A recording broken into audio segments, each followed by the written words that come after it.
Assalamualaikum warahmatullahi wabarakatuh. Kembali lagi bersama saya Miftah Huda dalam Bicara Bola. Pada kesempatan kali ini kita akan membahas lanjutan Liga Premier League antara tim kebanggaan saya, yaitu Manchester City melawan tim Big Six yaitu Arsenal. Ya, walaupun kita tahu bahwa Arsenal sekarang tidak dalam posisi top 6, tapi Arsenal merupakan salah satu tim kandidat yang mana pada awal musim diproyeksikan untuk merebut gelar, namun sekarang tercecer di papan tengah. Dan Arsenal merupakan tim yang juga dapat mengalahkan Manchester City di musim sebelumnya, yaitu di FA Cup. Nah, pertandingan tadi malam itu membuat decak kagum bahwa Arsenal lagi-lagi mampu menyulitkan Manchester City, walaupun Manchester City dengan menang 1-0 di Emirates Stadium. Kalau kita melihat pertandingan atau head to head di Emirates Stadium, di pertandingan sebelumnya Arsenal mampu dikalahkan oleh Manchester City dengan skor 3-1, di mana gol cepat dari Kevin De Bruyne pada waktu itu di 5 menit awal mampu membawa City unggul 1-0. Dan tadi malam Manchester City lagi-lagi membuka keran gol pada menit kedua, di mana umpan silang dari Riyad Mahrez mampu diselesaikan oleh Raheem Sterling dan skor berkesudahan 1-0. Nah, tentunya kemenangan ini akan membuat Manchester City lebih nyaman di puncak klasemen dengan agregat 10 poin dari peringkat kedua Manchester United yang juga menang pada tadi malam. Selain itu, kemenangan ini menjadi suatu momentum, menjadi suatu modal mental maupun kepercayaan dari masing-masing pemain dalam menghadapi Liga Champions tengah pekan nanti. Nah, City senang, fans senang, modal penting untuk Liga Champions. Kalau kita bedah pertandingan pada tadi malam, tentunya Mikel Arteta belajar ketika City mengalahkan Arsenal di kandang City sendiri. Tentunya Mikel Arteta belajar ketika City menghadapi klub-klub yang notabene seperti tim kuat seperti Liverpool, seperti Everton, Tottenham. Tentunya Arsenal bisa memahami dengan kondisi tersebut. Terbukti pada pertandingan tadi malam, kalau kita bedah secara statistika atau bedah secara strategi, kalau secara statistika tentu jelas semua keunggulan dimiliki oleh Manchester City, walaupun Arsenal juga ada beberapa peluang yang membuat Manchester City harus bontang-banting di lini pertahanan dengan tembok kokohnya. Nah, kalau berdasarkan strategi atau skema permainan, tentu jelas Arsenal dengan 4-2-3-1-nya mampu merepotkan Manchester City. Kenapa? Ini penjelasannya.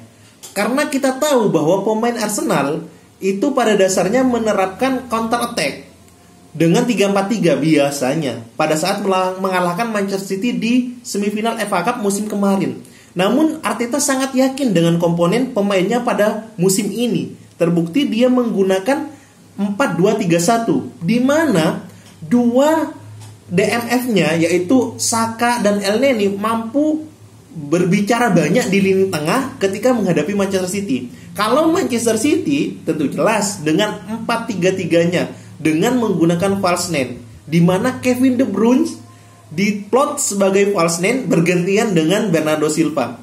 Untuk komponen yang lainnya tetap sama seperti pertandingan sebelumnya untuk para pemainnya. Nah, apabila kita melihat pertandingan tadi malam, tentunya cukup banyak catatan yang saya terima dari pertandingan tadi malam. Terlebih lagi kepada Manchester City. Kenapa? Karena Manchester City terlalu nyaman dengan permainan seperti itu, sehingga dia melupakan satu titik lemah, yaitu dengan diterobosnya pertahanan Manchester City melalui sisi kanan. Kenapa?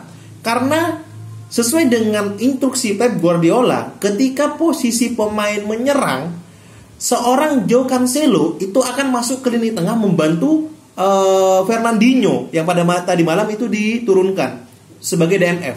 Sehingga ketika dilakukan counter attack atau dilakukan long ball dari Arteta atau dari Arsenal itu langsung mengarah ke sisi kiri, di mana di situ ditempatkan oleh Bukayo Saka maupun Tierney yang mampu menusuk melalui sisi pinggir dan melakukan crossing.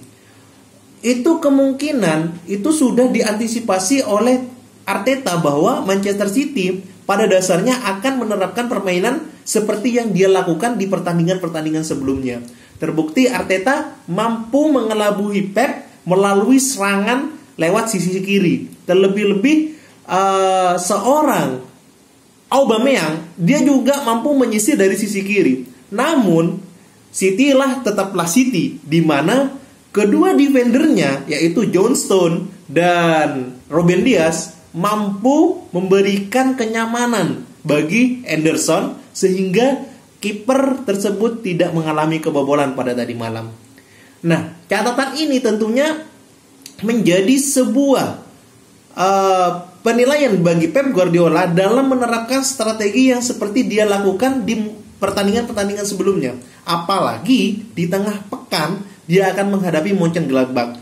Kalau saya lihat pertandingan-pertandingan Mönchengladbach di Liga Jerman itu mayoritas menggunakan fisik, sprint, dan menggunakan strategi counter attack dan long ball.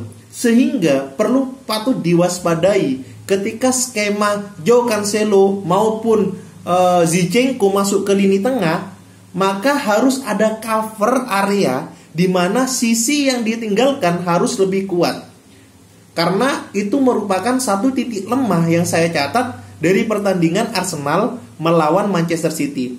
Ya, walaupun begitu, ini tetaplah kemenangan. Kemenangan bagi kita semua sebagai fans Manchester City, dan kemenangan bagi Manchester City sendiri untuk menjaga poin dari peringkat kedua dan menjadi modal buat Liga Champions di tengah pekan ini. Dan semoga kemenangan ini mampu memupuk mental para pemain dan bisa berbicara banyak di Liga Champions, karena banyak pemain yang diistirahatkan dan saya yakin akan diturunkan di Liga Champions seperti Rodri, Bernardo Silva, bahkan Kevin De Bruyne yang ditarik pada babak kedua. Semoga di pertandingan Liga Champions nanti akan memberikan kejutan untuk kita sebagai fans dalam menikmati pertandingan dari Manchester City.